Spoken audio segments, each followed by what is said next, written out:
Students, today we are going to start chapter 3 सच्चा तीर्थयात्री। सबसे पहले हम तीर्थ यात्रा का मतलब जानेंगे कि तीर्थ यात्रा क्या होती है। तीर्थ यात्रा यानी किसी भी धार्मिक स्थान की यात्रा करना। जो धार्मिक स्थल होते हैं जैसे कि आप पंजाबियों का स्वर्ण मंदिर, ठीक है, जैसे कोणार्क मंदिर, जैसे ये कि धार्मिक स्थान होते हैं, इनकी यात्रा करना। ओके, सच्चे तीर्थ का अर्थ ये है कि दूसरों की सेवा करना।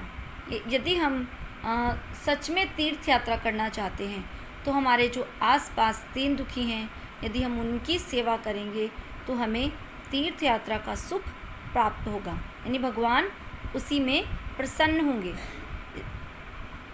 ये नहीं कि हम यात्रा पर जा रहे हैं, हमारे पास धन है, भगवान के लिए हम धन दौलत ले जा रहे हैं चढ़ाने के लिए, और हमें रास्ते में कोई दीन दुखी मिलता है तो हम उसकी सेवा ना करके अगर वो धन भगवान को चढ़ाते हैं तो हमें हम सच्चे तीर्थयात्री नहीं कहलाएंगे, यानी वो हमारा सच्चा तीर्थ नहीं होगा। यदि हम उन दीन दुखी की सेवा करेंगे तभी हमारा तीर्थ जो है वो सफल होगा। तो इस पाठ के माध्यम से कवि ने ये बताया है कि मानव सेवा ही असली सेवा है, यानी उससे बढ़कर कोई तीर्थ नहीं है।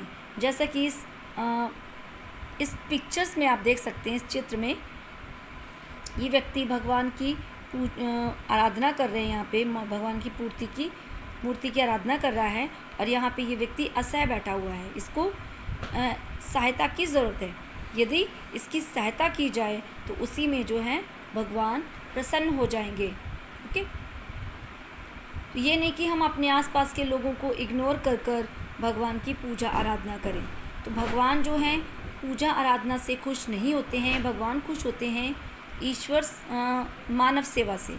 यदि हम मनुष्य की सेवा करते हैं, दीन दुखियों की सेवा करते हैं, असहाय लोगों की सेवा करते हैं, तभी भगवान प्रसन्न होंगे। तो आइए हम इस चैप्टर को रीड करते हैं। इस चैप्टर की कहानी पढ़ते हैं कि इसमें कहानी क्या है। रूस के गांव में दो वृद्ध मनुष्य रहते थे, दो व्यक्ति रहते थे, जिसका नाम था एफिम और एलिशा।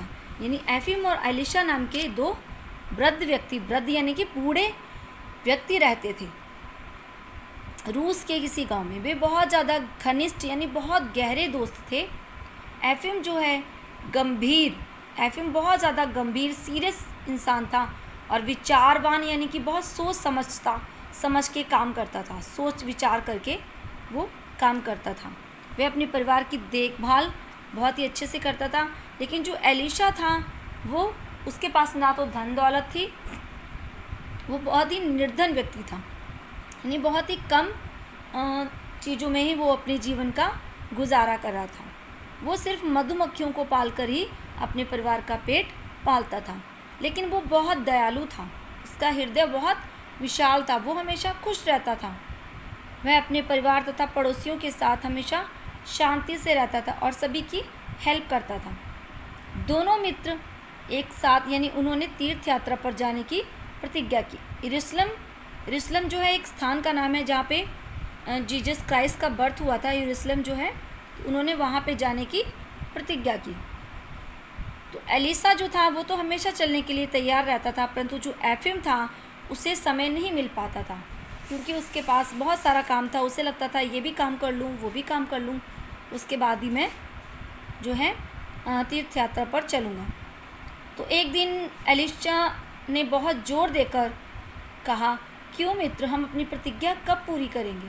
तो एफिम का चेहरा उदास हो गया। उसने कहा, अभी तो मेरे पास पैसे भी नहीं हैं।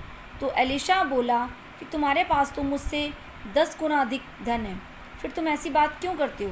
आत्मा की पवित्रता से बढ़कर और कुछ नहीं है। यदि आत्मा पवित्र है, ठीक है, तो उससे बढ़कर कुछ नहीं है।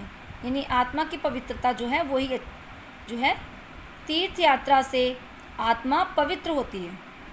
यदि हम तीर्थ यात्रा करेंगे तो हमारी आत्मा जो है वो पवित्र होगी। हमें तीर्थ यात्रा की प्रतिज्ञा की है तो हमें ज़रूर चलना चाहिए। तो अंत में एलिशा जो है वो अपने मित्र के समझाने से जो है मान गया। एफिम जो है वो मान गया। एलिशा ने अपने मित्र को समझा लिया। तो एफिम जो है वो बहुत सारा पैसा लेकर यात्रा के लिए चल पड़ा, लेकिन एलिशा के पास उतना धन नहीं था। उसने सिर्फ उतना ही लिया जितना आवश्यक था। तो एफिम ने अपने पुत्र को प्रत्येक कार्य के बारे में निश्चित आदेश दिया। दूसरी ओर एलिशा के घर के मामलों की ओर कोई ध्यान नहीं दिया। उसने अपने घर के लोगों को कुछ भी नहीं कहा। दोनों लोग तीर्थ यात्रा के लिए चल पड़े। एफिम के चित्त में शांति नहीं थी। उसे हमेशा अपने घर की चिंता लगी रहती थी। चलते चलते दोनों जो हैं एक गांव में पहुंच गए। उस गांव में अनावृष्टि में त्राही त्राही मची हुई थी। अनावृष्टि यानी कि वहाँ पे अकाल पड़ गया था। ठीक है, त्राही त्राही यानी हर तरफ हाहाकार था। किसी के पास भी खाने पीने के लिए बिल्कुल कोई भी सामान नहीं था। लोग भूख से मर रहे थे। दोनों मित्रों ने वहीं पर रात बिताई। उन्हें झोपड़ी में से लोगों की चीख पुकार सुनाई दी। उन्होंने द्वार खटखटाया, परंतु किसी ने ना सुना।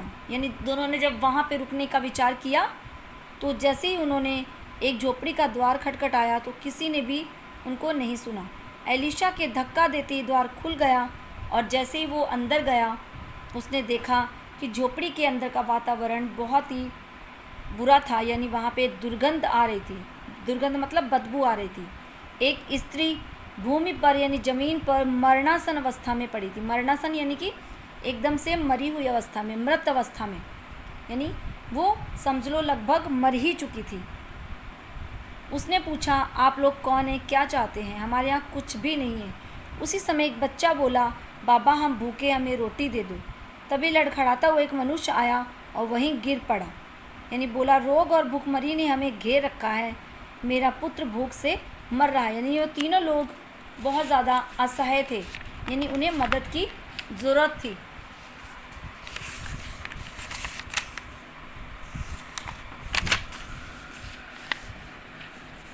एलिशा ने अपना थैला खोला, उनमें से रोटी का एक टुकड़ा लड़के की ओर बढ़ाया। यानी उसने लड़के को दिया। लड़के ने रोटी के टुकड़े पर लड़का जो है रोटी के टुकड़े पर टूट पड़ा। यानी वो देखते ही देखते उसे पूरा खा गया। उस स्त्री और पुरुष को भी उसने 2-2 रोटियां खाने को दी। फिर वह कुएं से पानी भरकर लाया और उन्हें पिलाया। एफिम झोपड़ी के बाहर बैठा था। जो उसका दूसरा मित्र था वो बाहर ही बैठा था, वो अंदर नहीं आया। एलिशा ने उसे सारा हाल सुनाया तो एफिम बोला, क्या हम इस गंदी झोपड़ी में रुकेंगे? तो ऐसा करने पर हम लोग बीमार हो जाएंगे। उसने कहा, क्या हम इसी झोपड़ी में रुकेंगे? हम तो बीमार हो जाएंगे अगर इस झोपड़ी में रुकेंगे। फिर हमें यरूशलेम भी पहुंचना है। व्यर्थ में समय बर्बाद मत करो, चलो। यानी तुम अपना समय नष्ट मत करो। व्यर्थ मतलब बेकार में समय नष्ट मत करो। एलिशा ने उत्तर दिया, आप जाओ, मैं तो इन लोगों को छोड़कर कहीं नहीं जाऊंगा। मुझे तो इन लोगों की ही सेवा करनी है।